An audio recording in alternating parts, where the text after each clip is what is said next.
Boa noite a todas e todos.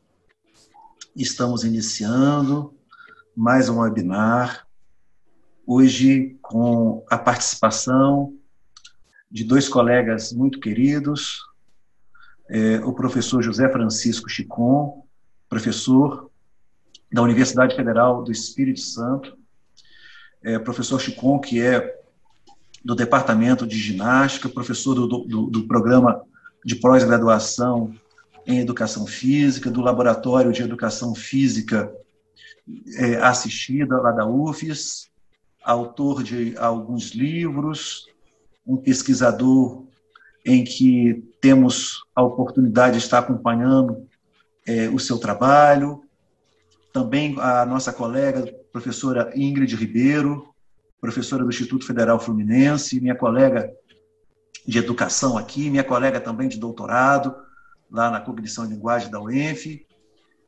Dizer, Chicon, que é uma grande alegria tê-lo aqui, você também, Ingrid, e agradeço a presença dos colegas docentes e discentes da Universidade Federal do Espírito Santo, do Instituto Federal Fluminense e todos os convidados que estão aqui conosco nessa noite.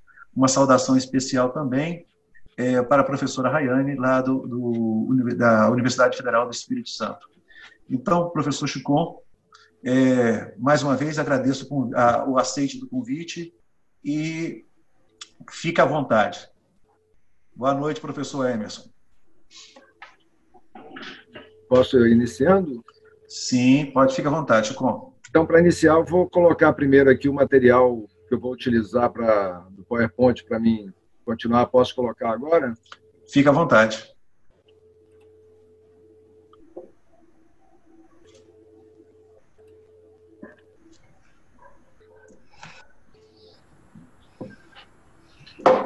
Bom, boa noite a todos e todas. Eu fico muito feliz e agradecido assim, ao Décio, né? A gente se encontrou recentemente, há uns 2 meses, acho que faz uns 2 meses, né, Décio?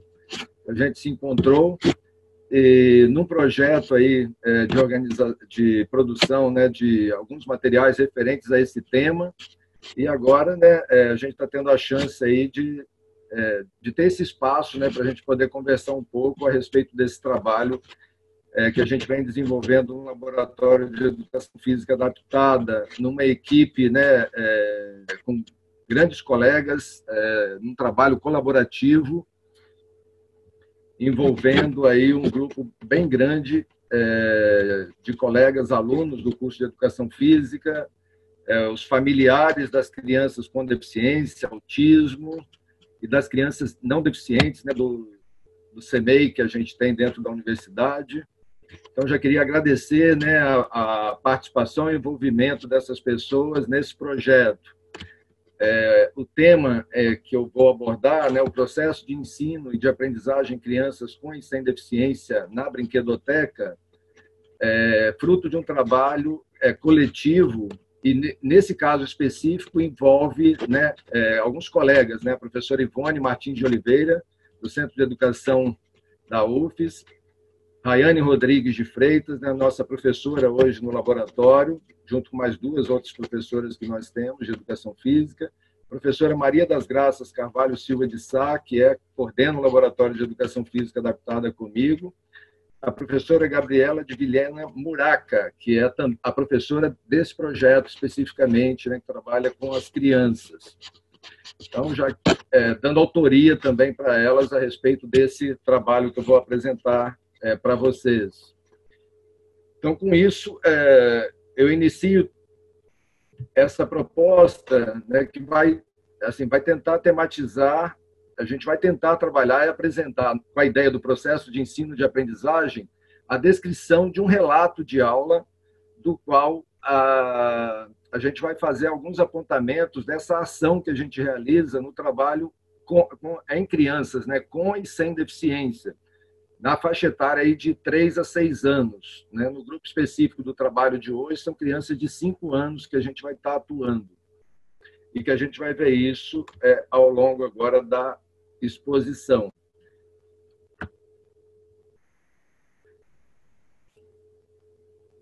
o objetivo desse estudo foi analisar o processo de ensino e de aprendizagem de crianças com e sem deficiência autismo ao participarem de atividades lúdicas na brinquedoteca e outros espaços de intervenção.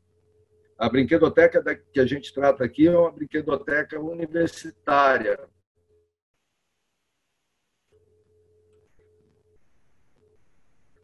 Aqui eu apresento a brinquedoteca do Centro de Educação Física e Desportos, local onde a gente realiza o trabalho envolvendo essas crianças nessa faixa etária, colocando crianças não deficientes com crianças com deficiência, para atuarem juntos e tendo o jogo e brincadeira infantil, né, como elemento aí da nossa ação. A brinquedoteca organizada com cantinhos temáticos, bem colorida, né, assim, criando um ambiente bem propício, né, ao interesse e ao desenvolvimento das crianças. Nós temos atuado com base na abordagem histórico-cultural, né, e da qual, né, o seu principal expoente é Vygotsky, um autor soviético nascido em 1896, falecido em 1934, morreu cedo, com 38 anos de idade. Mas ele deixou um legado muito importante para quem estuda o desenvolvimento infantil, principalmente o desenvolvimento psicológico, né, ou das funções mentais superiores aí, do ser humano. Em sua teoria, ele traz alguns pressupostos que sustentam nossa ação prática, né, no desenvolvimento do trabalho com essas crianças. E aí eu preciso destacar aqui alguns conceitos para a gente poder entender a dinâmica da análise e da proposta prática, né, que a gente realiza na intervenção com essas crianças, né, no mesmo espaço de interação. Então, um dos pressupostos básicos dele é que o desenvolvimento de todas as funções mentais tipicamente humanas, pensar, falar, resolver problemas, planejar, fazer escolhas, relembrar fatos, dar significado às coisas e etc., se dá nas relações sociais, mediadas pelos outros, né, outras pessoas, pelos instrumentos, aí os objetos, e pelos signos, que aí o principal seria a palavra. Para esse autor, todas as relações são mediadas, né? Elas não acontecem quase que diretamente, sempre mediadas por um objeto, como o computador aqui está mediando a nossa conversa nesse momento, né, entre nós. E o uso da palavra aqui, né, está conduzindo, né, levando os conhecimentos sobre essa área a vocês que estão nos escutando. Ele vai dizer também que o desenvolvimento dessas funções mentais superiores, elas se desenvolvem em dois planos, né? No plano social e no plano individual. No plano social de forma interpsicológica, entre as pessoas. No plano individual, de forma intrapsicológica, né? No interior da pessoa. O que ele quer dizer com isso? Assim, que primeiro, as coisas acontecem fora do indivíduo, né? No plano social, para depois acontecer no interior do indivíduo, no plano individual, à medida que ele internaliza, né, as coisas do meio ambiente. Então, primeiro as coisas acontecem fora do indivíduo, né? É um processo de fora para dentro. Primeiro fora do indivíduo, para depois que ele internaliza as coisas do meio, ele vai agir no seu interior, né? Exercendo, então, essas funções que a gente conhece de decidir coisas, né, em relação ao meio. E aí o conceito-chave dele, né, que a gente começou a conversar, a ideia de mediação. Tomando aí o conceito de Marta Cole de Oliveira, mediação seria o processo de intervenção de um elemento intermediário numa relação. A relação deixa, então, de ser direta e passa a ser mediada por esse elemento. Ela cita, e a gente tomou esse exemplo para colocar para vocês, a relação de uma criança com a chama de uma vela. Então, se a criança chega para tocar a vela e toca numa primeira vez, sente dor e aí retira a mão, numa segunda vez que ela vai fazer essa experiência, ao encontrar a chama da vela novamente, dessa vez ela já vai ter na memória a lembrança dessa sensação anterior, e isso vai servir para mediar de novo essa relação que antes era direta, que ela não conhecia, que a chama queimava o dedo. Então, agora ela tem a lembrança anterior que vai fazer a mediação para ela evitar de colocar. Caso, né, ela fosse novamente, né, conhecer a chama da vela e, de repente, sua mãe chegasse e gritasse antes que ela tocasse a chama, né, para ela evitar de tocar, então essa relação que era direta, criança, a chama da vela, ela passa agora a ser mediada também pela linguagem, né, dessa outra pessoa que gritou, interviu na situação, modificando, né, evitando que a criança conhecesse que dói, que queima, tocando a chama. Então, essa ideia de mediação é uma ação que intervém, né, em outra, modificando isso. Na relação da criança com o brinquedo. O brinquedo é um elemento mediador para a brincadeira. Né? Então, esses são os elementos desse conceito. E para o campo da educação, da relação professor-aluno, Rocha organizou esse conceito de forma a considerá-lo como mediação pedagógica, que seria aquela que busca sistematizar o processo de aquisição de conhecimento da criança, tratando para que a intervenção do adulto na brincadeira da criança ocorra de maneira intencional e planejada. Então, aí, com esse conceito, ela tenta definir uma tarefa de mediação que é posta principalmente na relação ensino-aprendizagem, né, onde o professor está presente. Outro conceito-chave, né, é o conceito de aprendizagem e desenvolvimento. Então, em termos de aprendizagem, é um processo pelo qual o indivíduo se apropria ativamente, ou seja, experimentando, né, as relações e tendo uma relação de ensino-aprendizagem que é permitido a ela explorar ativamente essa relação com o meio, do conteúdo da experiência humana, adquire informações, habilidades, atitudes, valores e etc., a partir de seu contato com a realidade, com o meio ambiente e com as outras pessoas. E o conceito de desenvolvimento seria, né, o alargamento das possibilidades psicológicas de sentir, pensar e agir do ser humano em relação com o mundo. Então, o que seria, né, essa articulação entre esses dois conceitos? Né? Vamos dar um exemplo de forma que eu não soubesse dirigir. Né? À medida que eu aprendo a dirigir, eu amplio minhas possibilidades psicológicas, né, de agir sobre o meio, né, na minha condição de ir e vir, e sobre esse objeto, né, esse instrumento organizado pelo homem. Eu não consigo voar, né, mas à medida que eu aprendo a pilotar um avião com esse instrumento, eu alargo minhas possibilidades, né, de agir sobre o meio. Não sei inglês, né, à medida que eu aprendo inglês, eu alargo minhas possibilidades de lidar com pessoas que têm essa outra língua de referência. Então, isso vai potencializando o ser humano ao longo do seu desenvolvimento até a morte. Então, o sujeito sempre, né, vai aprender e se desenvolver, agindo sobre o meio. E aí, o que é importante destacar aqui é que, para esse autor, né, a aprendizagem ela suscita e impulsiona o desenvolvimento. Logo, para que o sujeito se desenvolva, é preciso ensinar, né? É preciso que ele aprenda algo novo. Né? E isso vai impulsionando o desenvolvimento psicológico, sua maneira de agir, pensar e sentir sobre o meio. Outro conceito importante é o conceito de zona de desenvolvimento iminente. O que é isso? Né?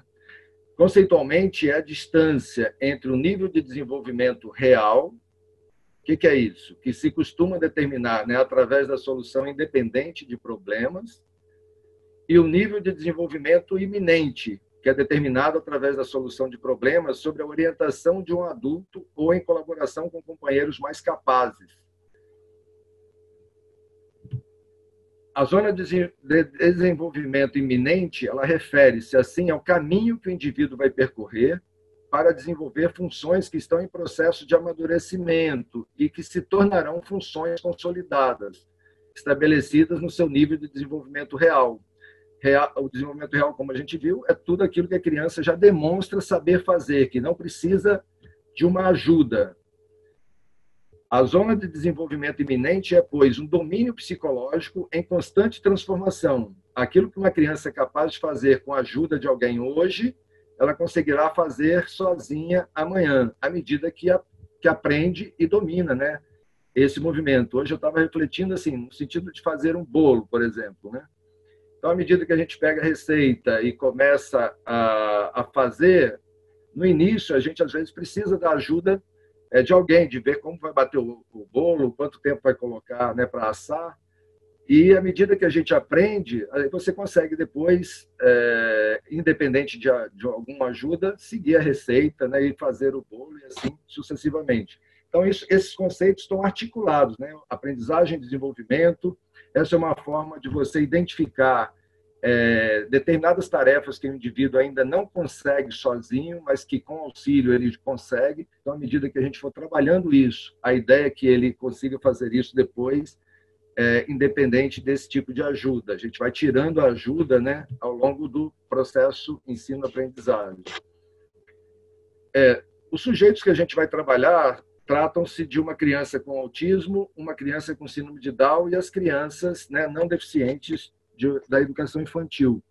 Então, só para caracterizar, né, o caso do autismo, né, o transtorno global do desenvolvimento, o transtorno do espectro autista.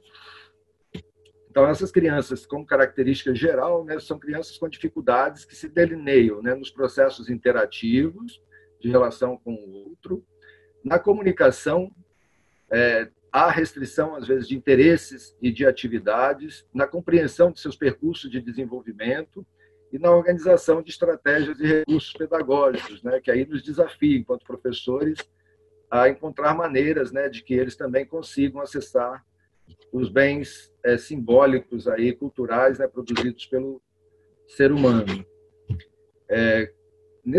No desenvolvimento social, eu trouxe uma citação aqui de Siegel, né, que ela vai dizer, né, parece não haver para essas crianças com autismo, né, um sentido de partilha das próprias experiências e emoções. Há uma tendência ao isolamento e à retração diante da presença do outro, né?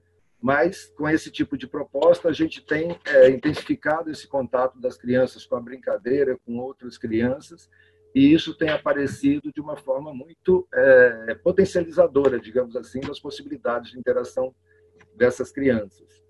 E a criança com síndrome de Down, né?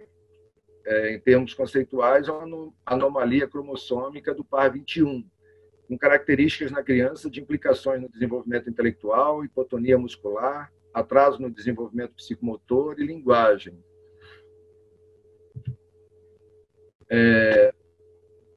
Para o desenvolvimento dessa proposta com a brincadeira, a gente tem em Vygotsky também e colaboradores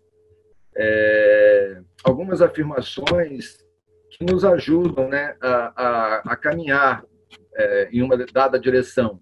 Então, Vygotsky vai ressaltar que a intervenção pedagógica ela deve deslocar o foco da deficiência, das limitações da criança, para as potencialidades, para a gente enxergar aquilo que ela pode fazer, apesar da limitação. Então, é apostar na potência da criança, né? E não olhar, reconhecer, né, a limitação, mas apostar, investir, né, para desenvolver aquilo que ela apresenta a partir da capacidade, da potencialidade. Outro pressuposto importante é que vários autores, Vygotsky, Góes, Pinto Góes, defendem que o fato das crianças com autismo apresentarem dificuldades na realização de brincadeiras de modo convencional possa estar fortemente vinculado à falta de experiências com brinquedos e brincadeiras, e não apenas devido a fatores orgânicos. Aí a aposta em criar um ambiente rico, né, de grandes possibilidades de interação. Observem, a brinquedoteca tem diferentes brinquedos, é colorida, nós temos crianças com e sem deficiências, né, variadas, temos os estudantes do curso de Educação Física, que fazem o estágio conosco nesse espaço, então adultos interagindo com as crianças. Então, há uma diversidade, os pais podem participar, né, entrando em alguns momentos nas situações de aulas, assim, a gente tem uma dinâmica muito interessante na proposta, né, que enriquece muito o ambiente de aprendizagem dessas crianças. Freitas, 2008, né, ela vai dizer, né, as crianças com autismo, assim como todas as outras, podem desenvolver capacidade para atividade lúdica, desde que imersas no meio cultural, na vida social, nas experiências com outras crianças, brinquedos e brincadeiras. Então, é nesses pressupostos que a gente aposta aí, né, no desenvolvimento infantil. A organização desse estudo, né, está composto da seguinte forma, com a seguinte configuração. É um estudo de caso em que envolveu 10 crianças de um centro de educação infantil e 5 crianças com autismo e uma com síndrome de Down. Nesse caso específico, crianças de 5 anos. A gente registrou, né, gravações em vídeo e anotações em diário de campo. E a forma de analisar, né, esse material é que é interessante, né? A gente tem adotado a análise microgenética, que é aquela em que a gente vai tentar ver o pormenor, né, da situação. A gente vai destacar um episódio de aula, que é o que a gente vai fazer aqui, e nele a gente vai tentar perceber pequenos detalhes que vão fazer a diferença no processo de ensino-aprendizagem dessas crianças. E eu vou tentar ilustrar isso para vocês fazendo a descrição de uma situação de aula e a gente analisando, para ver se a gente consegue ir mostrando assim, como que em uma aula determinados detalhes vão fazendo a diferença na condução do processo e no desenvolvimento e participação e inclusão, né, desses meninos, né? Então, a análise microgenética é um conceito aqui de Góes, que vai caracterizá-la, diz o seguinte: é um modo de organização dos dados que requer a atenção a detalhes e o recorte de episódios interativos, que é o que a gente vai fazer, um recorte de uma situação de aula, sendo o exame orientado para o funcionamento dos sujeitos focais. Nesse caso, sujeitos focais são principalmente olhar para esses 2 meninos, um garoto com autismo e um com síndrome de Down, participando dessa atividade com as crianças, né, não deficientes, e as relações intersubjetivas e as condições sociais da situação, resultando num relato minucioso assim, dos acontecimentos. Isso a gente vai mostrar já já. Em termos do processo, né, essas atividades eram realizadas uma vez por semana, com duração de 1 hora, no período de março a novembro de 2016, contando com 13 estagiários do curso de Educação Física. A composição da rotina de aula era com ritos de entrada, atividade dirigida, escolha de brinquedos e brincadeiras por interesse e ritos de saída. O acompanhamento se dava, né, de forma coletiva e também individual para aqueles casos em que as crianças não conseguiam, né, ainda pelo seu estágio de desenvolvimento, né, estar o tempo todo com os colegas em situações de grupo. Conteúdo, né, os jogos, brinquedos e brincadeiras infantis. Uma estratégia que a gente tem usado e que tem favorecido muito a participação das crianças, né, dando um sentido, um significado para ela ao realizarem a ação, é trabalhar com a ginástica historiada também na composição da organização da situação de aula. O que é a ginástica historiada? Ela consiste em propor uma história com início, meio e fim sobre temas da cultura infantil, na qual as crianças são convidadas a experimentar diversos movimentos que vão ganhando sentido no transcorrer da narrativa e na relação com os recursos pedagógicos. Por exemplo, coloca na situação de aula, né, a história do Peter Pan, e com isso vai provocando situações para as crianças se movimentarem a partir do que a gente gostaria de estimular. João e o Pé de Feijão está em azul aqui, porque é o que eu vou dar o exemplo para vocês, como a gente trabalhou na descrição do episódio. Foi essa história que a gente mobilizou para conduzir, né, a aula e a atenção das crianças, dando esse sentido, significado para elas, da realização das atividades, né, para tornar a aula muito mais lúdica, muito mais prazerosa para as crianças. Então, agora, dado esse contexto, nesse momento, a gente vai fazer a descrição do episódio de aula que a gente gostaria de mostrar para vocês como a gente tem trabalhado para poder conhecer melhor, propor melhor, né, as propostas de ensino e tentar chegar no micro, né, naquelas pequenas tarefas que a criança realiza e nas formas de mediação, né, assim, como é que o professor pode agir? Quais são os detalhes, né, que mudam ou fazem a diferença para a ação da criança? Então, esse episódio chamado João e o Pé de Feijão, o sentido do brincar, de Pedro e Alain, Pedro e Alan são nomes fictícios. Pedro é a criança com autismo, de 5 anos, não tem linguagem verbal, muita dificuldade de interação com os colegas no meio. E o Alan, a criança com síndrome de Down, uma criança verbal e com muita possibilidade, né, de ação com o meio, né, a criança que consegue liderar, né, os grupos, consegue atuar com o imaginário no sentido de brincar de jogo de faz de conta. O Pedro ainda não é capaz de fazer isso, a gente vai ver isso aqui na descrição do episódio. Ao usar, né, o João e o Pé de Feijão na história, a gente conta essa história, né, fazendo uma releitura, e a ideia é que no final, eu vou começar a relatar aqui, no final a ideia é que eles chegassem ao céu, né, à terra dos gigantes, e aí os gigantes iam tentar pegá-los, né, e eles teriam que se proteger. A gente geraria um pique no final dessa atividade. Um pique-pega, em que teria alguns colchões para que eles se agrupassem onde o gigante não poderia pegar. Então, todo esse percurso que a gente vai falar agora é para chegar até a Terra dos Gigantes, onde eles apareceriam para a gente poder fazer a brincadeira do pique. Eu vou fazer a leitura da narração aqui do episódio para ver assim, como a gente descreve o episódio, para mostrar para vocês, e para ir vendo assim, os detalhes da descrição que vão pontuar os elementos para a gente fazer a análise depois, né? Mas por dentro dele vocês já vão ir percebendo determinados detalhes que foram fundamentais na aula.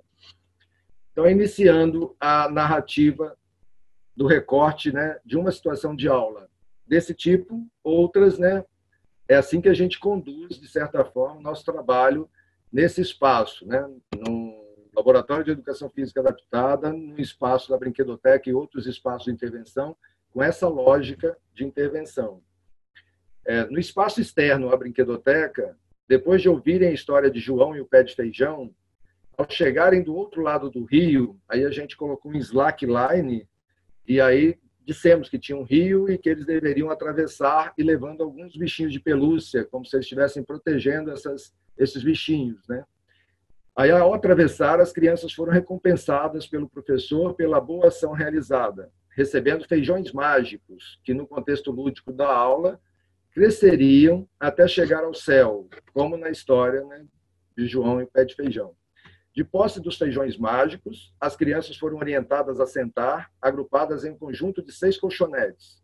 Nesse momento, passaram a receber do professor brinquedista. O professor brinquedista é a pessoa... A gente chama os estagiários da educação física e brinquedistas porque estimulam a brincadeira infantil, né? São essas pessoas responsáveis em fazer essa estimulação da brincadeira.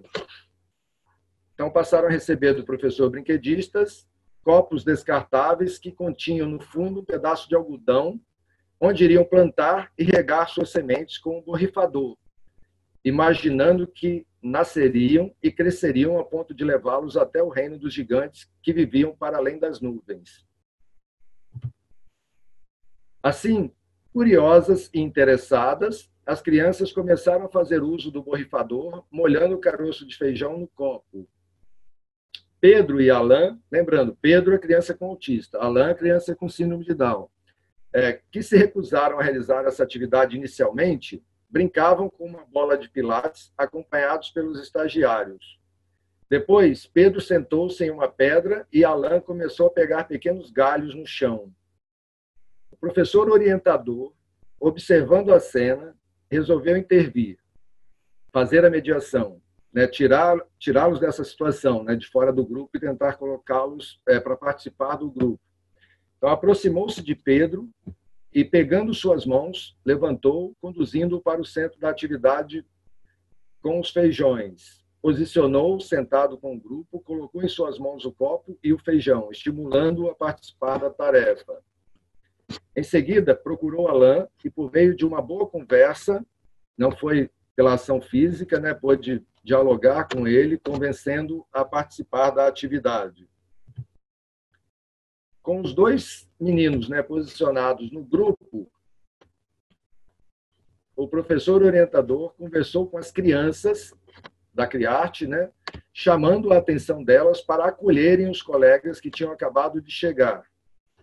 Solicitou aquelas que estavam com o borrifador que molhasse o feijão nos copos dos dois.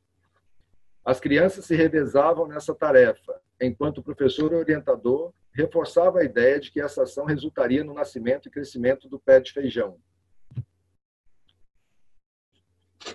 Para retribuir a gentileza dos colegas, o professor orientador solicitou que o borrifador fosse entregue a Alain, para que ele também fizesse o movimento, né, de molhar o copo dos outros, como o dele foi molhado pelos colegas, e a gente está querendo aí que ele se envolva na relação com os outros.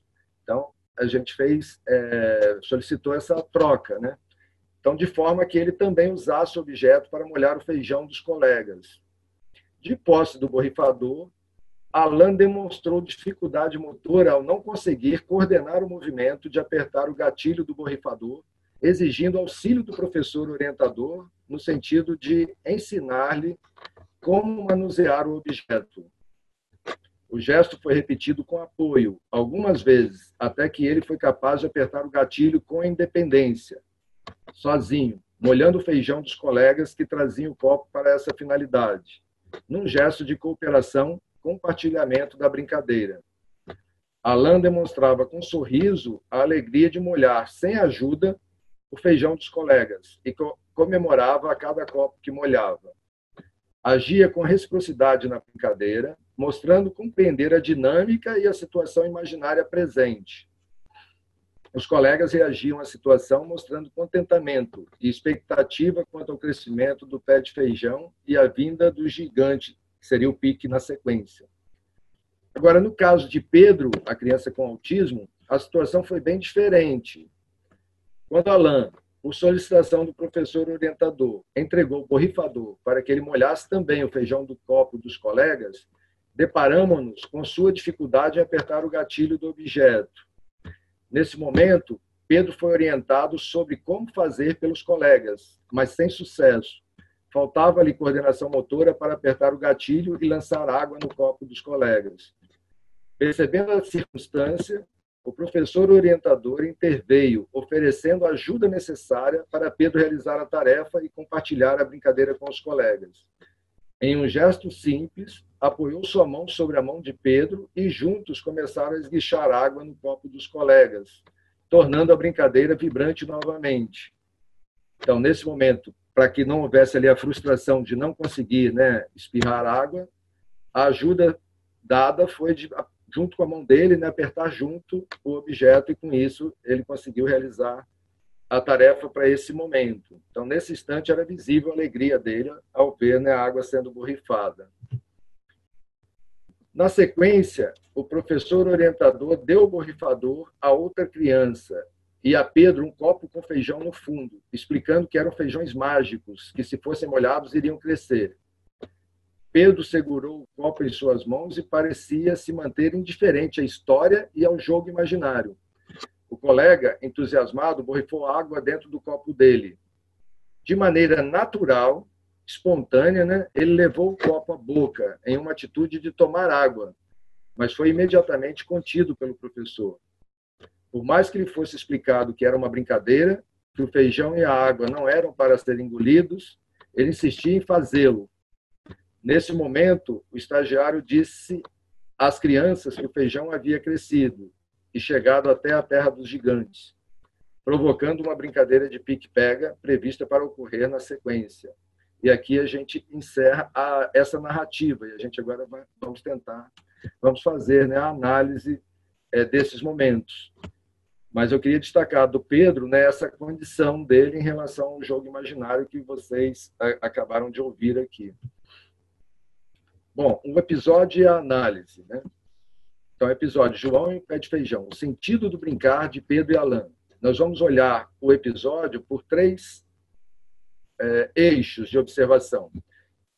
Pelo eixo A, a inserção das crianças com autismo e síndrome de Down na brincadeira. Lembram? Elas estavam fora da situação de aula em que as crianças da Criarte, né, não deficientes, estavam ali participando, sentadas no colchão. E foram resgatadas, né, pela mediação do professor orientador.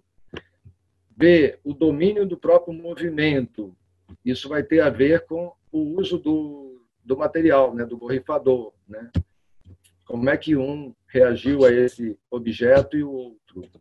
E C, a ampliação de suas possibilidades de interação com os colegas, trazendo um conceito de atenção compartilhada.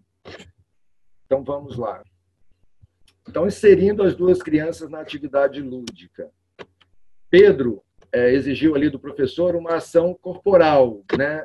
De ir ao encontro dele, de agir corporalmente, tentando levantá-lo, né? Trazer para a atividade.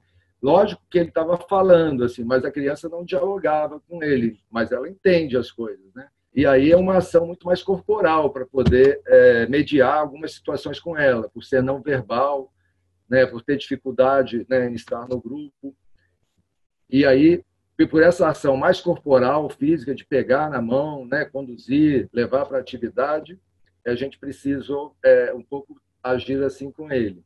No caso do Alan, foi por meio da linguagem verbal, então pelo diálogo mesmo, né? É possível conversar, dialogar, e aí foi convencido a entrar na brincadeira com os colegas. Então, observem, a gente está tentando falar de duas crianças e de outras, né? Para mostrar assim, como que a diferença, né, e a diversidade estão presentes no mesmo ambiente de interação. Qual é o papel do professor? Como é que a gente lida com essas diferenças, né? Como é que a gente vai mediando esse processo de ensino-aprendizagem de forma a colocar essas crianças para se articularem em torno da mesma proposta? Então, um pouco esse jogo que está colocado aqui. Como é que a gente foi fazendo para elas participarem? Como é que foi conduzindo com as outras crianças não deficientes para acolherem essas, né? E assim o processo ia acontecendo com todo mundo, cada um no seu nível de desenvolvimento e possibilidade de realização. Então, Vygotsky vai nos ajudar aqui a entender um pouco isso. Vygotsky auxilia-nos a compreender que o ato intencional das crianças com deficiência para a experimentação corporal necessita da ação mediadora do professor. O conhecimento do próprio corpo, das possibilidades de movimento e interação corporal com objetos e pessoas demanda, em parte, o auxílio do outro. No episódio em foco, a intervenção do professor foi importante para provocar o contato corporal das duas crianças, seja para levá-las a interagir com os objetos, seja para dar-lhes segurança na realização de determinadas tarefas, seja ainda para fazê-las vivenciar experiências que não ocorreriam sem essa implicação corporal, sem essa ação. Né? É preciso intervir, tentar modificar essas coisas, né? Para que haja aprendizado e desenvolvimento. Bom, segundo eixo, né? Propiciando condições para o domínio do próprio movimento. Para essa situação, a gente trabalhou com o conceito de zona de desenvolvimento iminente, que a gente conversou lá no início. Então, no caso de Alan, há uma passagem do nível de desenvolvimento iminente, que é aquele em que a criança, às vezes, não consegue fazer, mas com um pouco de ajuda, ela consegue fazer, e aí, depois que aprende, ela ganha independência sem precisar de ajuda. Então, no caso do Alan, em relação ao uso do borrifador, né, há uma passagem do nível de desenvolvimento iminente, ele precisou de ajuda inicialmente para poder coordenar o movimento e utilizar o borrifador, para o nível de desenvolvimento real. Então, ele passa ali, na própria atividade, deu para ele passar, porque era uma tarefa simples, né? Simples assim, para a condição dele, né? De desenvolvimento dele, de uso do borrifador. Ele precisou de pouca ajuda para que ele conseguisse realizar essa tarefa depois de forma totalmente independente e autônoma. Em relação à tarefa, acionar o gatilho do borrifador, independência, aprendizado, né? No caso de Pedro, ele não conseguiu passar do nível de desenvolvimento iminente ao nível de desenvolvimento real. Ele continuou precisando de ajuda em relação ao uso do borrifador. Ele não conseguiu, nem depois que a gente orientou e tudo, fazer sozinho. Ele precisou de muita ajuda, né? O professor orientador teve que colocar a mão, né, sobre a mão dele e juntos apertarem o borrifador. Então, mantendo em relação à tarefa a necessidade de ser auxiliado pelo outro, ou seja, ainda de dependência em relação a essa tarefa, movimento ainda não aprendido. Logo, necessidade de ação pedagógica posterior. Por que não foi feito ali na aula? Assim, porque não dava para ficar insistindo muito ali, porque as outras crianças perderiam interesse, né? Ficaria chato, ele ficaria ali numa exposição negativa. Então, a gente ajuda, quando é necessário, realiza e anota isso como um elemento, né? Essa tarefa, né, de apertar o borrifador é algo que a gente precisa trabalhar com ele, que tem a ver com a coordenação motora fina. Então, a gente anota isso para um trabalho posterior, quando não é possível fazer no próprio momento da aula. O terceiro eixo, ampliando as possibilidades de interação entre as crianças com deficiência e os colegas não deficientes, aqui ou com deficiência, né? Então, de acordo com Jordan, a interação social ela pode ser compreendida como a capacidade de responder e de iniciar comportamentos sociais. E um outro conceito aqui, a atenção compartilhada, que vai ser muito importante para a gente entender assim, a lógica de envolvimento de um e de outro, né, na realização dessa atividade narrada. A atenção compartilhada, conceitualmente, é a capacidade de coordenar a atenção com um parceiro social em relação a um referencial externo, um objeto, um evento ou um símbolo, em uma relação triádica de 3 pontas, né, de 3 elementos. Então, vamos lá, olhando agora a atividade lá. Quando a relação triádica envolve uma criança, outra criança, né, e o objeto, no caso o borrifador, o copo com feijão, ou seja, uma relação em torno da utilização funcional de um objeto concreto, palpável, a atividade ganha uma dimensão do possível, com significado para as ações da criança, tanto de Pedro quanto de Alain. Apesar de não conseguir usar o borrifador com autonomia, isso não foi um problema para ele, assim, em termos da ação psicológica. Ele pegou, ele tentou molhar, né, que tinha que jogar água no feijão no copo. Então, essa compreensão foi possível aos dois. Agora, vamos olhar no plano imaginário, da ideia dos faz de conta, né, da história, do jogo do João e o pé de feijão, que estava implícita ali na relação pedagógica. Quando implica a atuação no plano do imaginário, relação de uma criança, outra criança e o evento agora, né, o jogo imaginário, as ações parecem não ter significado para Pedro. Então, o compartilhamento da atenção e da atividade não se estabelece, levando ao desinteresse, às vezes. Ao contrário do que acontece com o Alain. Então, ele ficou envolvido. No caso do Pedro, a hora que a gente borrifou água no copo dele, deu para ele e borrifou água, ele quis tomar água, porque estava com sede, estava calor, e ele não via assim, aquele copo d'água no sentido daquele copo com feijão, né? Com o sentido lúdico que estava sendo colocado, né? Do jogo imaginário. Ele via aquilo como algo concreto e que era possível a ele tomar, né? De forma espontânea e natural. Então, no desenvolvimento dessa criança, ainda o imaginário ali para ele ainda era algo que precisa ser estimulado e que depende também do seu próprio processo maturacional, né? Bom, é isso. Considerações finais, né? Na análise, foi possível constatar o quanto a intervenção educativa com crianças com autismo é desafiadora, considerando as dificuldades presentes na comunicação, em seus processos interativos, na compreensão de seus percursos de desenvolvimento e na organização de estratégias e recursos pedagógicos. Chiotti chama a nossa atenção para o seguinte, né? A importância de o adulto brincar com a criança, estar junto com ela na brincadeira, significando suas ações, ensinando-a a brincar. Lembrando que brincar não é natural, não é espontâneo, né, no ser humano, é algo aprendido. Logo, investir em situações de brincadeira que estimulem as demais crianças a se aproximarem e brincar com ela. Essa é uma orientação muito importante nesse trabalho. E ainda, né, as crianças aprendem, e aprendem melhor brincando.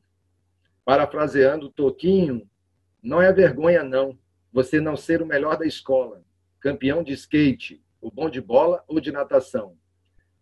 Aprender a andar de bicicleta ou qualquer outra coisa, se escorando em outra mão. O cantor e compositor põe em evidência a importância do outro no desenvolvimento infantil.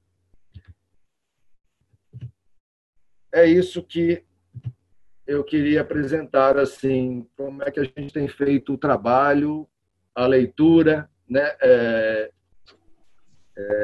ampliando, né, as formas de atuação com as crianças, trabalhando com a formação inicial e continuada de professores, criando esse espaço em que ensino, pesquisa e extensão se fazem. E agradeço aí aos participantes, aos ouvintes, aos colegas. Obrigado.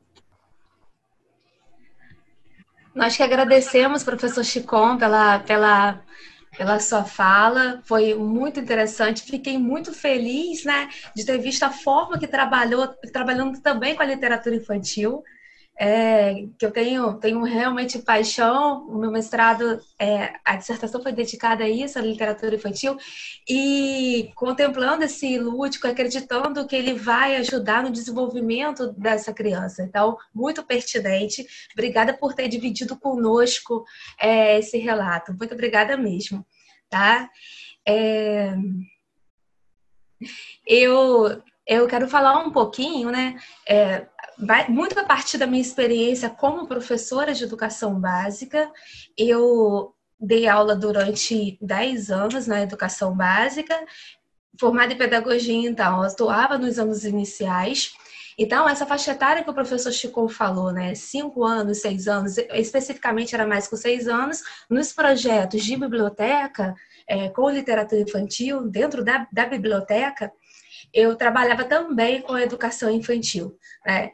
E essa fala do professor Chico trazendo essas crianças com 5 anos de idade, que hoje, a gente sabe que hoje a obrigatoriedade, os pais são obrigados a matricular os seus filhos com 4 anos, né? Foi uma modificação que a gente teve. Aos poucos, essa obrigatoriedade foi sendo ampliada, primeiro com a ampliação do ensino fundamental e depois do entendimento que toda a educação básica era importante e deveria ser feita, né? E isso foi muito importante. Digo como alfabetizadora, que comecei antes que a educação infantil fosse obrigatória, a matrícula na educação infantil, e depois, né, as coisas mudaram bastante. Isso foi bem pertinente. Então, essa criança de 5 anos, dentro da escola, o papel da educação infantil, ele é extremamente relevante, e o papel da brincadeira, da brinquedoteca também. Nós estamos em uma sociedade que muitas vezes privilegia aquilo que tem alguma função declarada, alguma função muito específica. Vai aprender isso para quê? Vai criar esse ambiente na escola para quê? Né? E aí, muitas vezes, negamos as crianças desde cedo, desde pequenas, ainda na educação infantil, a primeira etapa, a primeira fase, o primeiro nível da educação básica, nós muitas vezes negamos a essa criança o direito de brincar, o direito de desenvolver de forma mais espontânea, né, de forma mais natural. Talvez isso se derive do entendimento do que a gente tem de criança.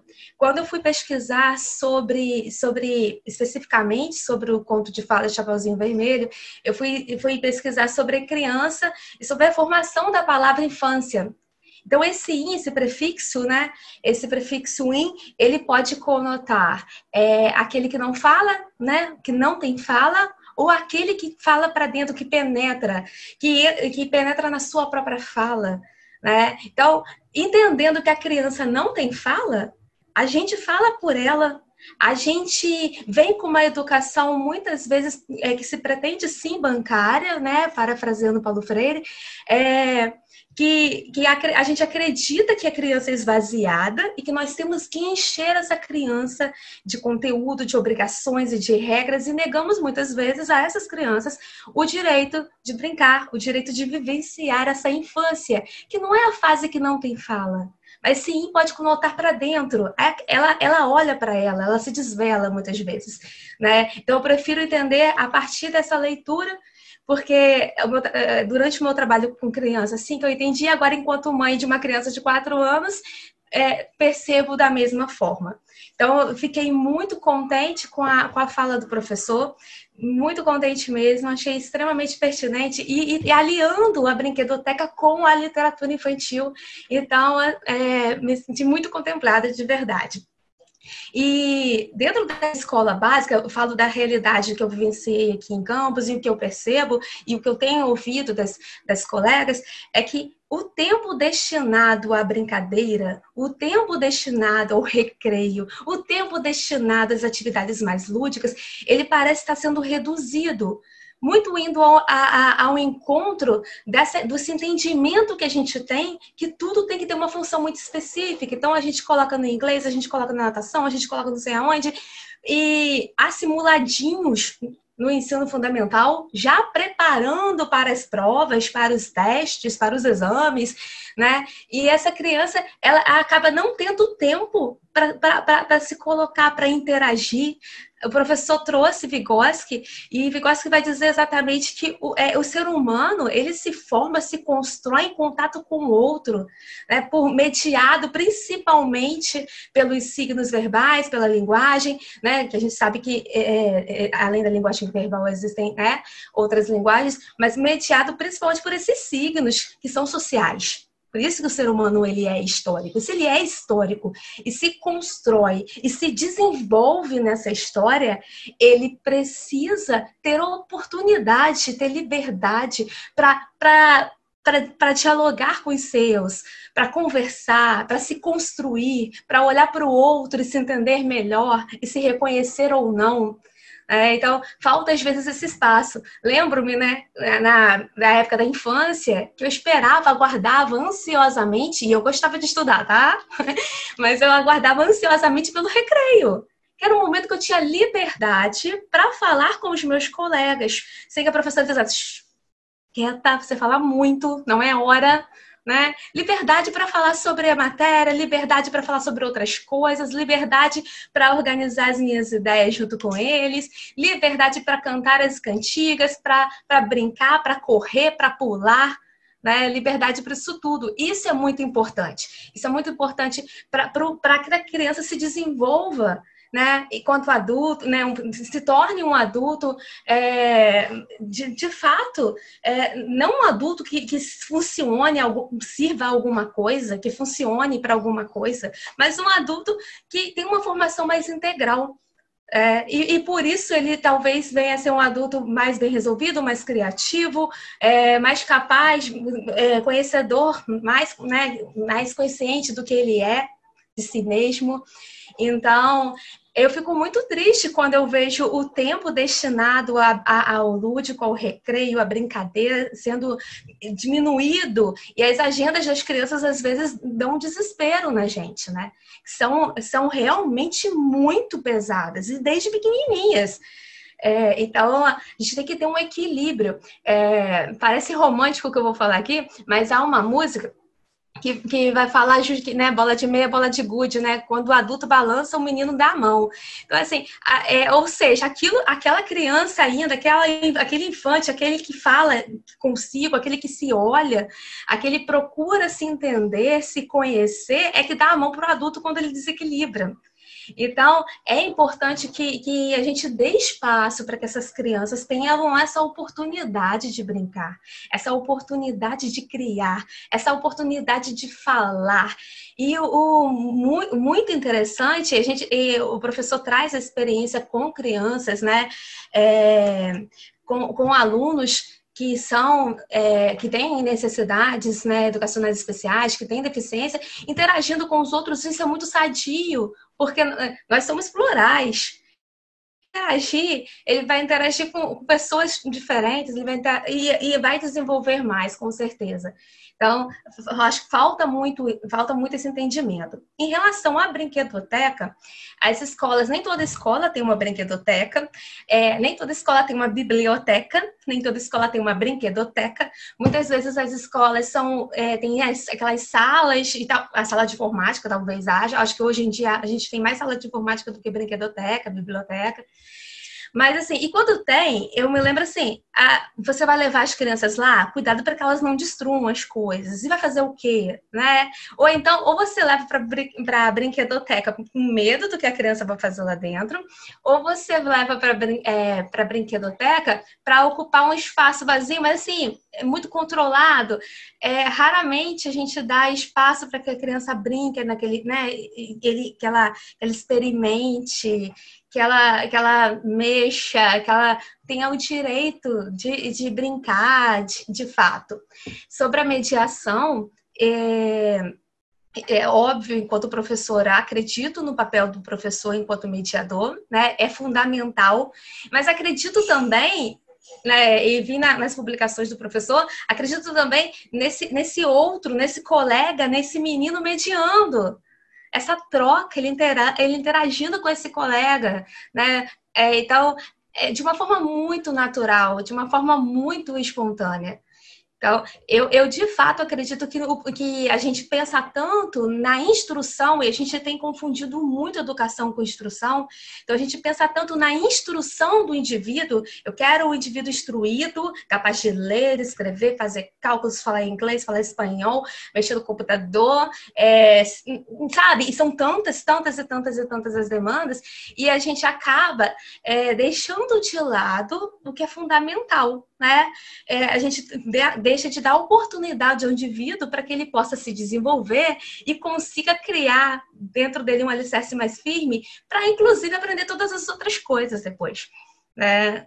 Então, é uma preocupação mesmo que eu tenho com essa tendência mais utilitarista da educação, o que a gente está fazendo com as crianças, essa falta de espaço para brincar, o não entendimento do que isso é importante para a criança desenvolver esse contato com outra criança, esse contato também com o adulto, obviamente, essa liberdade que tem, especificamente na literatura infantil, né? Quantas vezes a literatura infantil, o texto para a criança, ele é só aquele moralizante, ele é só aquele com intenções muito pré-definidas, sem espaço para que as crianças falem, porque a gente acredita que elas não podem falar, que elas não falam.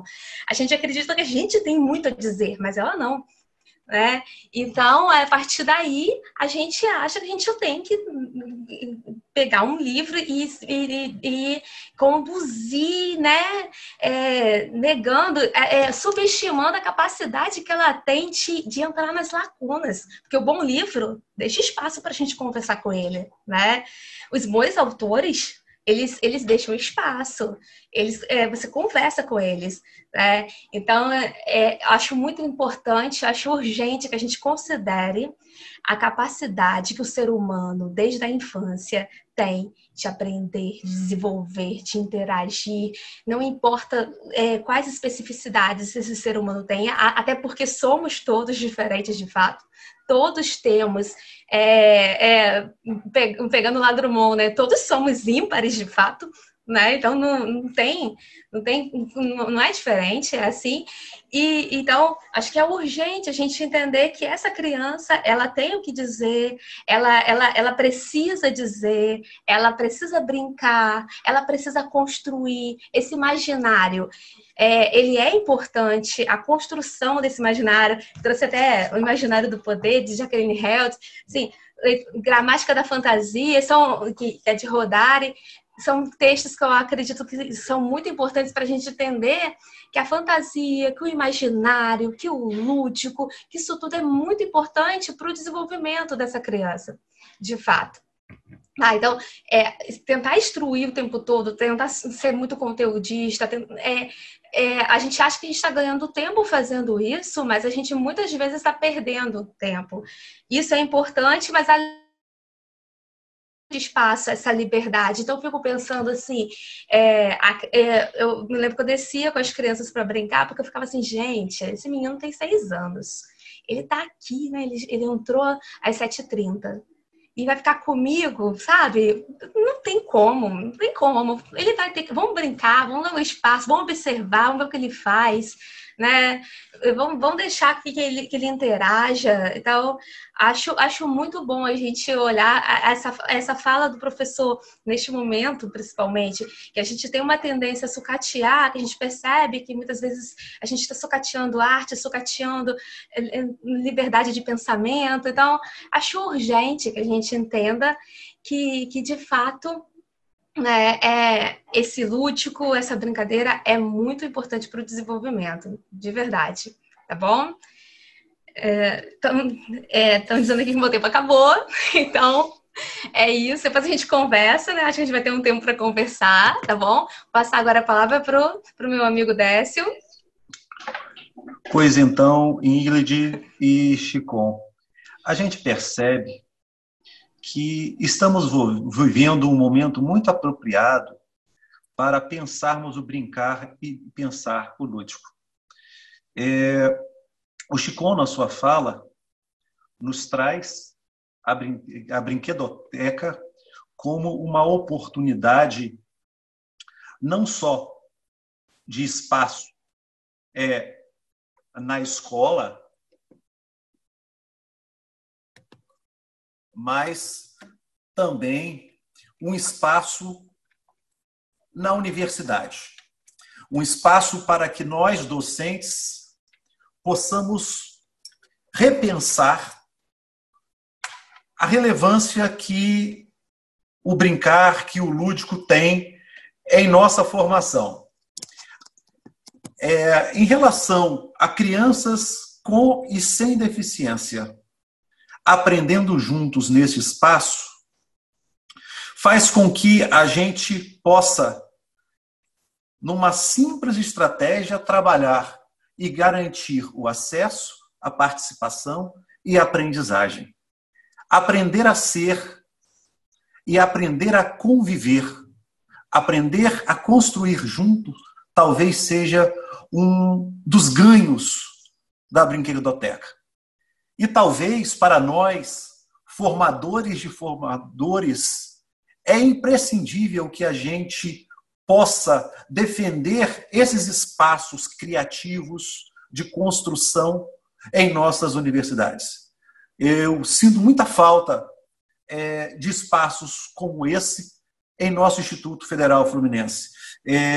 Agora, no início, enquanto o Chicon falava, um de seus ex-alunos colocava que o sonho dele era uma casa na árvore na UFES. Eu diria, o meu também é uma casa na árvore em todas as universidades, para que a gente possa, de uma certa forma, ter esse espaço como um espaço de criação, um espaço de refúgio, um espaço de troca, um espaço de reencontro com nós mesmos.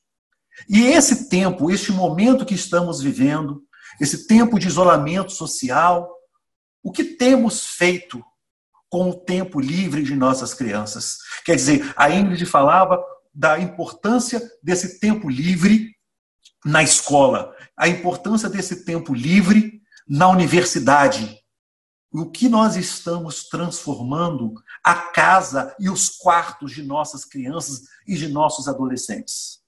Estamos privando eles cada vez mais de um espaço precioso, um espaço criativo. Porque, na verdade, me parece, Chicon e Ingrid, que até mesmo, às vezes, nós, pesquisadores da educação, estamos nos distanciando dessas verdades que acreditamos e defendemos. E, Chicon, enquanto pessoa com deficiência, me sinto muito contemplada, porque na narrativa que você traz, eu me senti representado. Eu poderia ser tanto o Pedro quanto o Alain.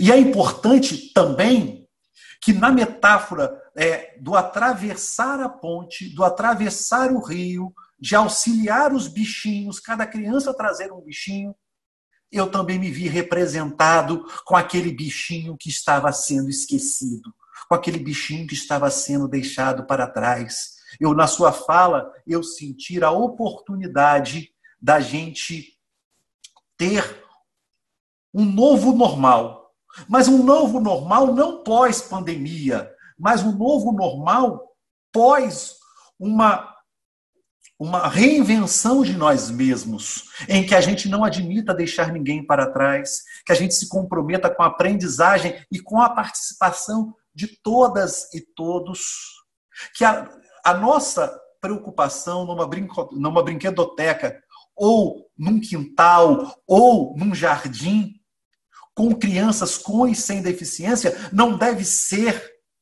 se a criança vai cair ou não vai cair. A nossa preocupação tem que ser se a criança vai participar ou não vai participar. Então, eu penso que precisamos dizer não às infâncias silenciadas, precisamos dizer não às infâncias ocultadas, precisamos dizer não às infâncias quebradas. E nós, docentes, seja do ensino superior, seja da educação infantil, temos esse papel. Não podemos nos distanciar de que a aprendizagem ela precisa ser, sim, prazerosa. E eu achei assim muito interessante, Chico, quando você apresenta, no início da sua fala, a metáfora da vela. A metáfora da vela e a mediação desse processo de aprendizagem. Quer dizer, a gente não precisa queimar o dedo para aprender. Eu penso que a aprendizagem, ela nunca pode ser dolorosa.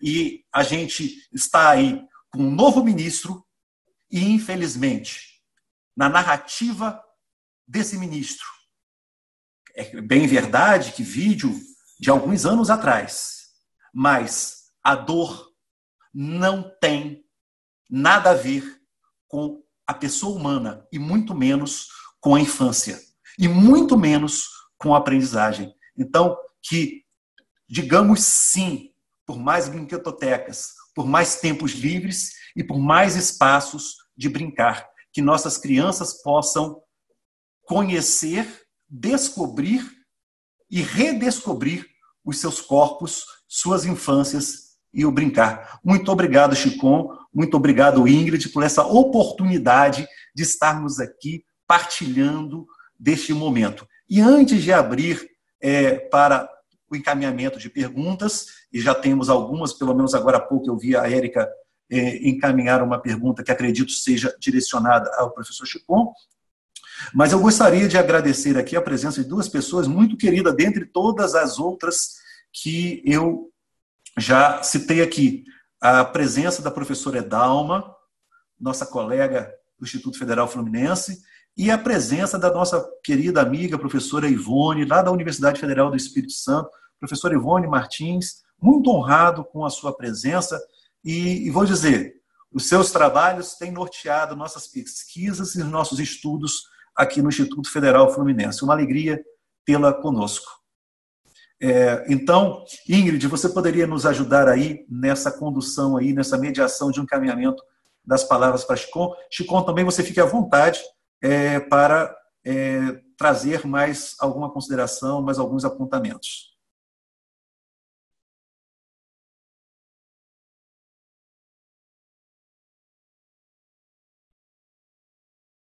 Laura...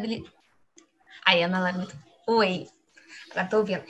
Bom, professor Chicon, a professora Érica Pereira Neto, nossa colega do curso de licenciatura em Educação Física, e ela está elogiando as ótimas, né, considerações apresentadas quanto à utilização do brinquedo como função simbólica para a criança autista, né, que tem, né, a ausência do jogo, do faz de conta. Aí ela está perguntando se o senhor poderia falar o critério de inclusão deste grupo de crianças autistas, né, e se elas apresentam também alguma deficiência intelectual.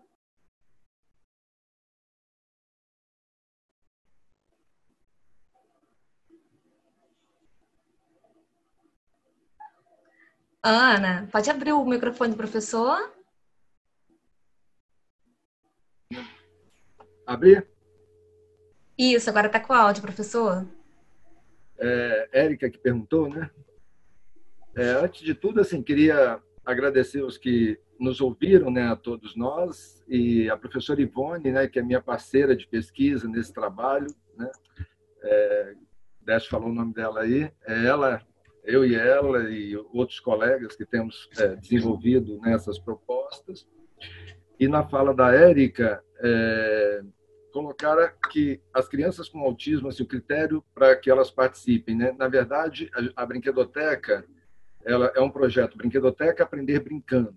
É um projeto de extensão aberto com a intenção de trabalhar jogos e brincadeiras e pensando principalmente, né, na inclusão de crianças com deficiência, de criar um ambiente, né, semelhante, digamos assim, nesse espaço universitário em que os estudantes de educação física possam ali experimentar a ação pedagógica, né, o pensamento, a elaboração, produção de conhecimento, no sentido de compreender essa possibilidade de que as pessoas possam estudar e se beneficiar do mesmo espaço de interação, né? Então, de certa forma, a gente simula ali um espaço semelhante ao que ele encontraria na escola.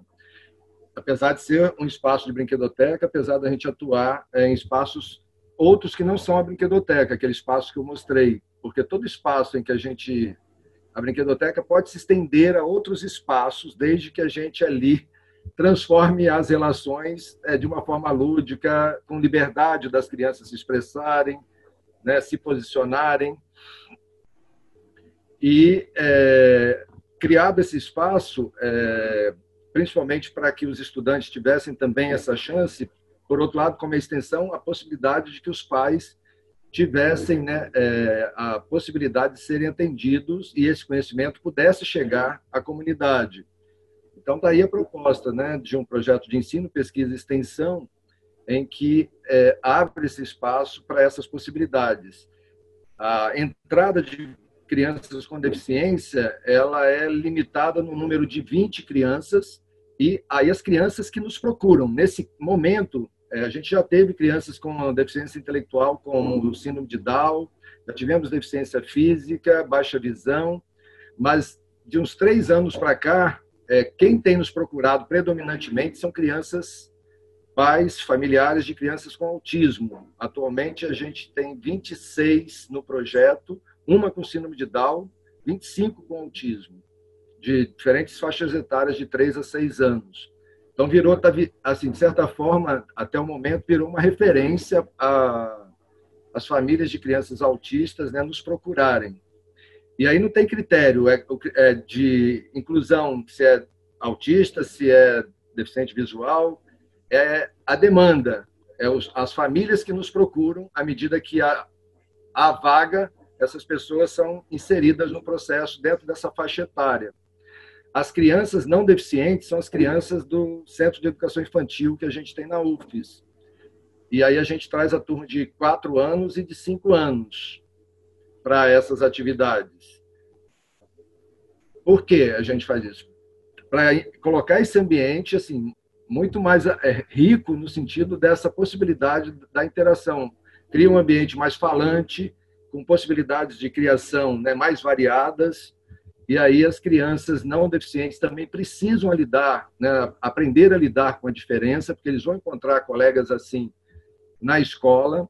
Então, por dentro do processo, né, na brinquedoteca, há uma proposta da qual a gente trabalha com a diversidade a partir de histórias da literatura infantil, de outras coisas, para orientar, digamos assim, as crianças não deficientes para compreender esses colegas com as suas diferenças, com uma criança com autismo, por exemplo, que pouco participa do grupo, que não tem interesse de se relacionar com um colega, que naquele conjunto de brinquedos, parece assim, pô, ali tem um monte de brinquedo, e ela não escolhe nenhum deles. Ela prefere ficar correndo em círculo no meio da sala, sem brincar com ninguém, isolada em si mesmo naquele momento, né, em alguns momentos. A gente vai intervindo, vamos tentando modificar esse estado, né, porque o autismo afeta a criança no seu funcionamento. A gente precisa agir com o meio social, produzindo elementos, mediações que possam ir, né, gradativamente, né, colocando ele em dimensões funcionais diferentes, mais favoráveis a eles, né? Então, esses elementos que a gente vai tentando combinar nesse espaço. E aí as crianças vão entrando e vão participando desse contexto. E as famílias a gente tenta colocar o mais próximo disso possível. né, entrando no espaço, às vezes brincando com a criança, brincando com... A gente ensina as famílias a brincarem com a criança, porque a gente se torna adulto, parece que a gente deixa de ser criança, assim, a gente não consegue mais interagir, brincar junto. No momento, a gente está vivendo, ainda continuamos fazendo esse projeto de extensão acontecer via WhatsApp, redes sociais, encaminhando algumas orientações de brincadeira para os pais realizarem com os filhos, nessa dimensão mais ou menos. A gente agora também teve que orientar os pais, porque agora não somos nós os mediadores. Então, a gente teve que criar uma estratégia para fazer a orientação dos pais, para eles se tornarem brinquedistas, porque quando a gente mandava, eles faziam uma ação muito mecânica com a criança, sem proporcionar prazer na brincadeira, era realizar um movimento como se fosse uma tarefa mecânica ali. Então, como é que a gente, nessa orientação, ligar por telefone, conversar com eles, falar, brincar junto, trazer a lembrança de brincadeiras da infância deles, para eles resgatarem que eles já brincaram, dessas coisas. Então, todo um processo que a gente trabalha por dentro do laboratório no sentido de potencializar não só as crianças, como os estudantes de educação física, como a família, assim, para entenderem que nessa idade de 3 a 6 anos, os autores soviéticos são decisivos nisso, né? Eles colocam isso como atividade principal para o desenvolvimento psicológico da criança. O jogo imaginário é um elemento fundamental nesse período do desenvolvimento da criança. É um salto qualitativo muito grande, quando, com 3 anos, ela começa a fazer essa passagem, né? Que ela começa a lidar com o meio de forma simbólica, né? Transformando, lidando com coisas ausentes, né? Na mente. Então, quando a gente percebe isso na criança, como a gente percebeu no Alan, né? Isso é um salto qualitativo muito grande, e isso permite a nós, professores, explorarmos, né, a fantasia, o ilusório, né, no sentido da própria ação, porque ali quando a gente brinca livremente com esse tipo de jogo, como a gente falou do João Pé de Feijão, percebe ali que as crianças elas se manifestam assim, sentem, pensam e realizam movimentos. Não é um movimento específico, elas pulam, correm, tudo envolvido na brincadeira. A gente não precisa ficar trabalhando um movimento determinado, mecânico. Isso tudo vai aparecer na ação, nesse lúdico, né? Nessa criação. E os elementos da literatura, da linguagem, vão estar presentes nesse espaço, né? Quando a gente coloca esse monte de elemento presente na atividade, né? A linguagem do adulto. Então, é isso, Érica. Assim, as crianças estão ali, nós acreditamos em cada uma, entendendo que o autismo, né? Cada um é um também, né? Nas suas diferenças, na forma em que o autismo vai acometer a criança, e a gente vai estudar cada caso. Alguns precisam de orientação individualizada para acompanhar o seu interesse, depois tentar canalizar esse interesse para o grupo. Então, precisa de alguém mais próximo, mediando de forma individual. Outros já ficam no grupo coletivo. Então, a gente vai fazendo também ensaios do individual para o coletivo, do coletivo levando para o individual, onde está o interesse da criança.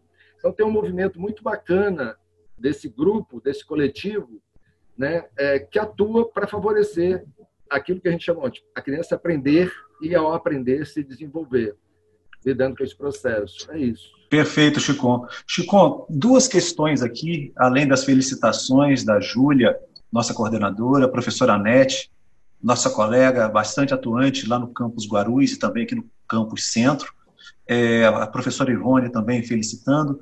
2 questões aqui. A Valéria, lá de Brasília, nos traz a seguinte questão. Se o grupo já tem se organizado em protocolos para o pós-pandemia. E aproveitando também, a professora Érica faz uma pergunta mais objetiva também, no sentido de saber se é uma equipe interdisciplinar ou se são só profissionais da educação física. Então, como é que é o nome da... Valéria. Valéria, né? Valéria, obrigado pela questão.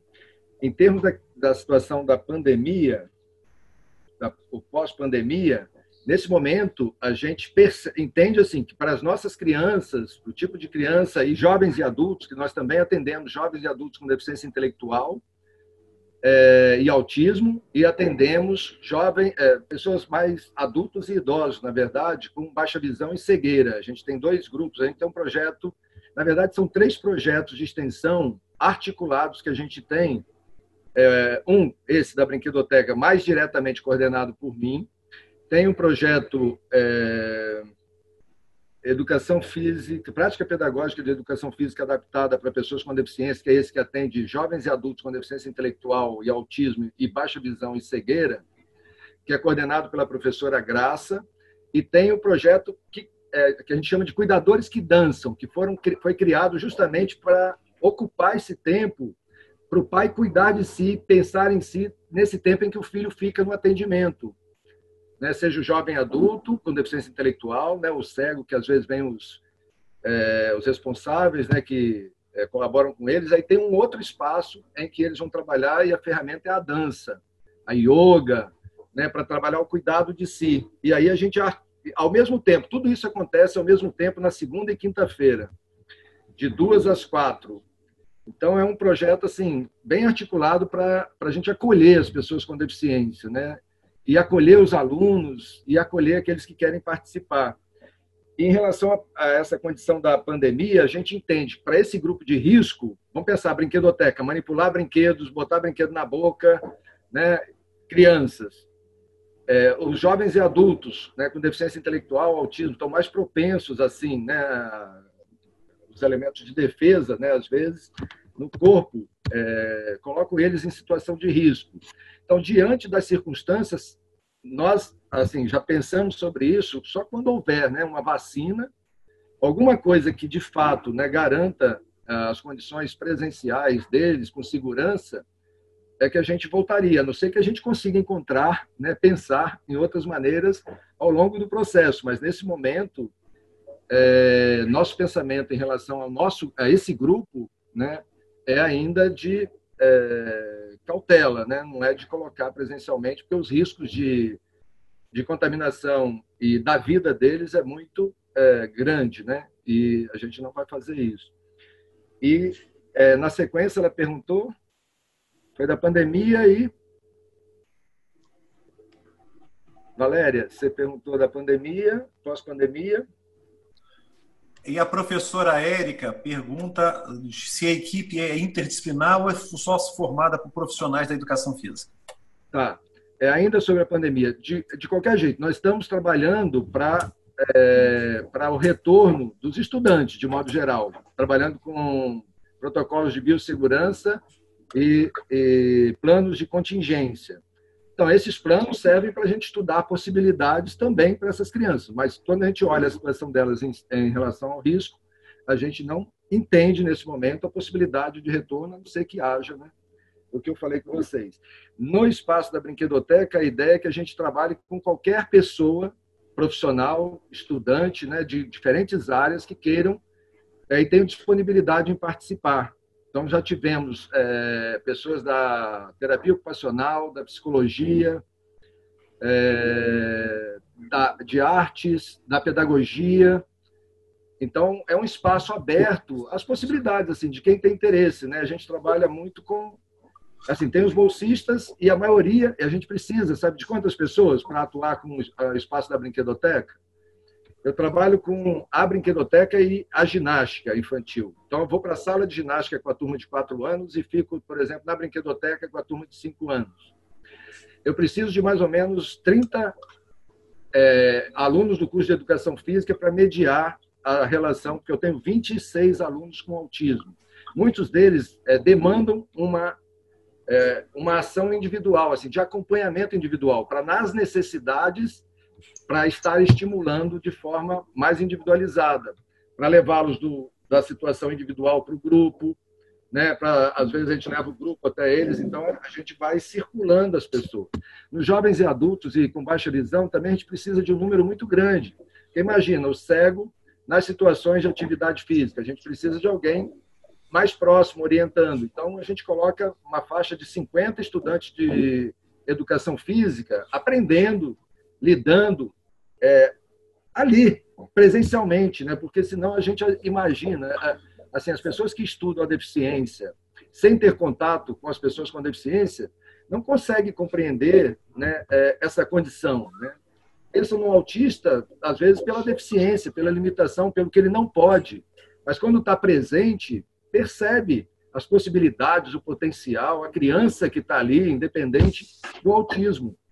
E, às vezes, a gente coloca a deficiência na frente da criança. Assim. É como se a criança não existisse por trás da deficiência. Primeiro, eu tenho que olhar a criança, depois olhar, né, esses outros elementos. Senão, não deixa ela brincar, senão, não deixa ela participar. Tudo eu vou querer estar estimulando, é como se a brincadeira não pudesse estimular ela de modo geral, né? Pelo que eu relatei para vocês, dá para perceber que ali ela brinca, ela reage aos colegas, né? Ela sente, não tem uma coisa mecânica dirigindo ela, há uma relação, há um contexto, e nesse contexto ela vai participando. Então, assim, está aberto as possibilidades de qualquer profissional, estudante de educação física. Já tivemos profissionais que voluntariamente quiseram estar conosco e entram. A ideia é que a gente se complemente, né? Que as crianças se complementem, que elas nos ensinem, que nós a ensinamos, que os pais nos ensinem, que a gente também ensine eles. É uma ideia de troca, de complementação. Por isso eu iniciei a fala dizendo que não é um trabalho meu, é um trabalho coletivo, né, desse grupo, né, que, de alguma forma, vão se envolvendo, vão participando, uns vão entrando, outros vão saindo, alguns fazem o mestrado, continuam mais tempo, outros fazem doutorado, continuam um tempo maior, né, outros se tornam profissionais e voltam. A ideia é que esse seja um espaço aberto às possibilidades dos estudantes, dos pais, das crianças com deficiência, para eles. Essa é a ideia do grupo, né, do coletivo do LAEFA. Chico, a Laís Perpétuo Perovano, que está lá nos assistindo ao vivo pelo Facebook, pede uma sugestão de referências de atividades para se trabalhar, para que os pais possam trabalhar com seus filhos nesse momento de pandemia. Então, tem vários, se fosse falar em receita, assim, de livrinhos de atividade, tem vários livrinhos de atividade. Porque a gente tem trabalhado, a gente nem faz isso com os pais dos meninos que a gente atende nesse momento, né, via WhatsApp. O que a gente faz é tentar, por exemplo, alguns artigos que a gente tem escrito, e outros colegas também, né, têm escrito sobre a brincadeira, sobre o autismo, sobre a deficiência, algumas orientações que tem na internet, alguns sites, né? Esses materiais a gente tem tentado trabalhar assim, para que os pais, além de algumas sugestões de atividades que contém nesses materiais, assim, fazer a orientação dessa mediação, né? Dessa ação com a criança, desse cuidado, do brincar junto com a criança, né? De forma que possa estimular a brincadeira. Mas aí tem... eu não sei se eu... tem 200 jogos infantis, assim, se fosse falar em brincadeiras. Tem um livro de minha autoria, Jogo, não sei se dá para ver, Jogo, Mediação Pedagógica e Inclusão. Esse foi um projeto inicial realizado no Centro de Educação, onde a gente organizou a primeira brinquedoteca universitária, que hoje fechou e ficou só do Centro de Educação Física. Então, nele tem orientações desse tipo que a gente falou aqui, assim, de coisas práticas, de brincadeiras práticas, com orientação de como os brinquedistas fazem essa mediação na brincadeira e com sugestões de brincadeiras. Um exemplo, né? E tem, lógico, tem outros livros. Kishimoto, né, uma autora que escreve sobre a brincadeira, ela que nos inspirou, né, em termos da organização de brinquedoteca. Essa brinquedoteca que nós temos na UFS é inspirada na brinquedoteca da USP, né, do Centro da Faculdade de Educação da USP, com a professora Kishimoto. Ela tem vários livros que ela escreve sobre o jogo, a brincadeira, e assim, não é sobre a pessoa com deficiência, sobre o jogo, a brincadeira e a brinquedoteca como espaço, né, aberto aí às possibilidades do brincar da criança. Então tem vários autores e possibilidades assim, né, para encontrar. Tem vários artigos que a gente conseguiu publicar já, que tem falado sobre isso, que dá para assim, para buscar com essas orientações, com esses elementos teóricos, assim, que vão ajudando os pais a compreenderem a lógica por trás da brincadeira, né? Esses elementos que vão dar, digamos assim, vai fazer com que ela tenha uma crença maior no potencial da brincadeira, na brincadeira intencional, né? Na brincadeira mediada, na brincadeira em que a gente brinca junto, estimula a brincadeira infantil. Eu diria assim, usar o nome brinquedista é muito legal, porque o brinquedista é quem? É qualquer um, é aquele que estimula a brincadeira infantil, que coloca a linguagem, que coloca o material novo, né? Que constrói com ela os brinquedos que ela vai brincar, que dá para ela pintar, que estimula na hora de brincar de pique, né? Vem, eu vou te pegar, assim, usar essa linguagem, conversar. Então, ao explorar as diferentes formas de brincadeira, lembrar das brincadeiras da infância, tentar trazer essas brincadeiras para colocar para as crianças poderem vivenciar também nesse momento, né? As brincadeiras clássicas. Então, tem muitas possibilidades, né? Eu diria assim. O brincar, eu falo sempre para os estudantes lá quando eles começam, seja do primeiro período ao 8º período. Quando eles entram na brinquedoteca, eu digo, a primeira coisa, brinquem com as crianças. Antes de qualquer orientação teórica. Eles entram, fazem os primeiros contatos com a criança, já vão sentindo a criança, e a ideia é que ele comece a brincar. Porque dali depois a gente vai dando os fundamentos. Porque o primeiro passo é brincar. Brincar junto, brincar com elas, deixá-la brincar e estimular. Eu acho que esse que é o legal. E com isso eles vão se desenvolvendo. No final, parecem bons professores já, capazes de fazer boas brincadeiras, de organizar boas aulas com as crianças. A gente, o grupo todo até se orgulha, assim, no final, quando a gente olha, né, do começo do semestre, o final do semestre, nossos estudantes que passam pelo laboratório, vendo eles no final, né, realizando as atividades, dirigindo o trabalho com a criança, seja com autista ou não, é muito bonito perceber, né, o desempenho, né, a capacidade, o acolhimento que está presente nessa formação, né, a compreensão dessa pluralidade, dessa diferença. Então, isso é muito gratificante, isso nos orgulha, assim. Quando eu falo de algo que tem nos realizado também enquanto pessoa, né? Acho que é o nosso projeto social, né? De poder, de alguma forma, contribuir com a comunidade, com as pessoas, com as famílias e com as crianças, jovens e adultos e idosos com deficiência. É isso, Chico. Isso nos encoraja a continuar nessa luta, numa luta que, como diz o professor Boaventura, nos encoraja a reinventar a teoria crítica e, de uma certa forma, também reinventar esse processo de emancipação social. Eu agradeço, de verdade, foi assim uma oportunidade muito grande de estarmos juntos, de estarmos assim aproximando nossas pesquisas, nossos estudos. Agradeço também a colega Ingrid, que assumiu esse desafio conosco, também a coordenadora Júlia, da nossa licenciatura em Educação Física, aos colegas que estão aqui conosco. O colegiado está praticamente em sua totalidade aqui, colegas de outras instituições, a professora Rayane e a professora Ivone, lá da UFES, e aos colegas que vão assistir isso no YouTube posteriormente. E aí agora eu passo para Ingrid e para o Chicon para as considerações finais. Ingrid, por favor. Posso. Eu que agradeço a Décio pelo convite, né, por ter me chamado para estar aqui junto hoje. Foi um prazer ouvir o professor Chicon. Eu fiquei muito feliz e principalmente com a forma engajada, com a forma entusiasmada que ele relata, que ele conta. Então, é muito legal quando a gente tem, de fato, quando a gente acredita no trabalho. Não, isso é muito, muito importante. E com certeza é muito importante para essas crianças e para essas pessoas que trabalham com ele, eu não tenho dúvidas disso.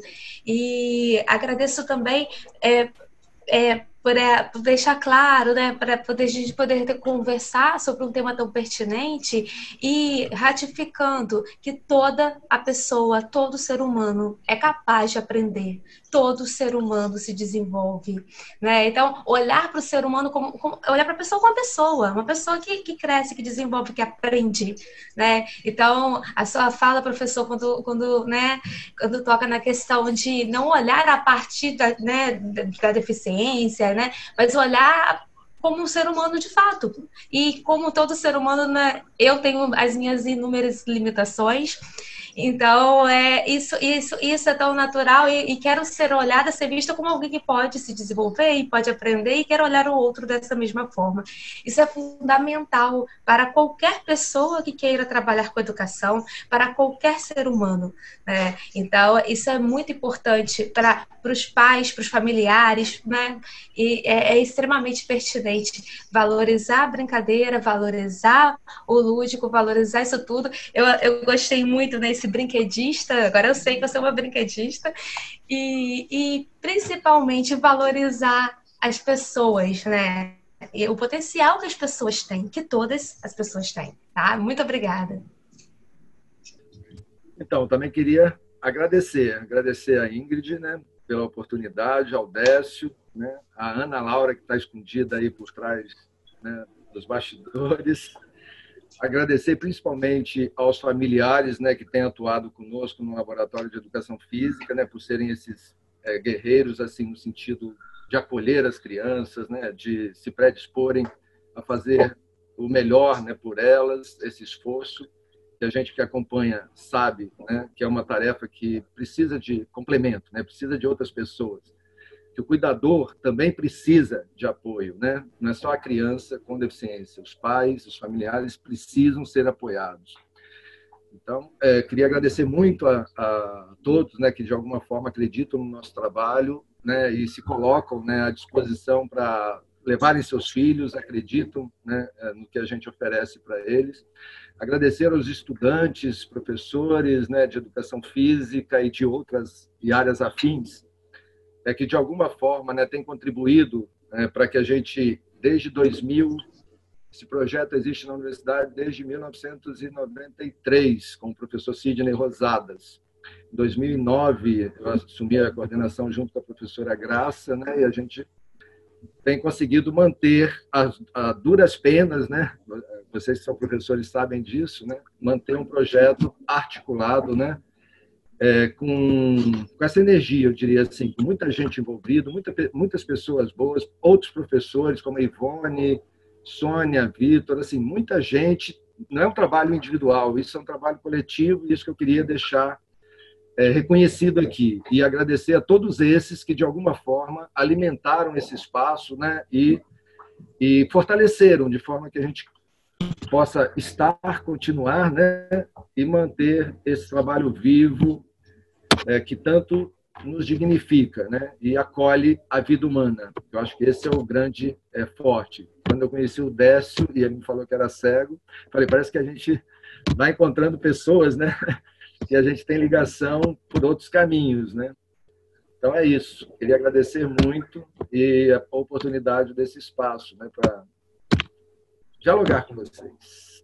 Um beijo. Muito bom, Chicon. Nós agradecemos. E eu gostaria de fazer um convite.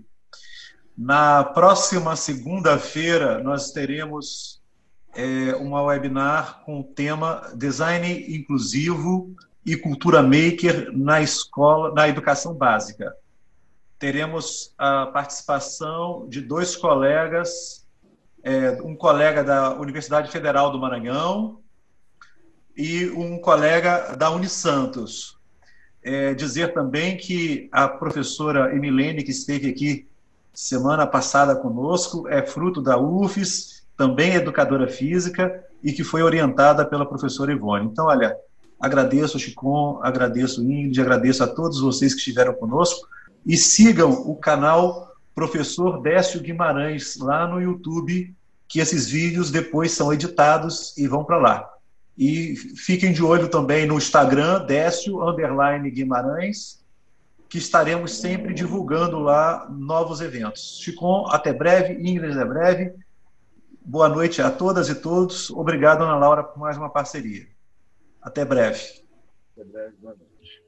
Boa noite.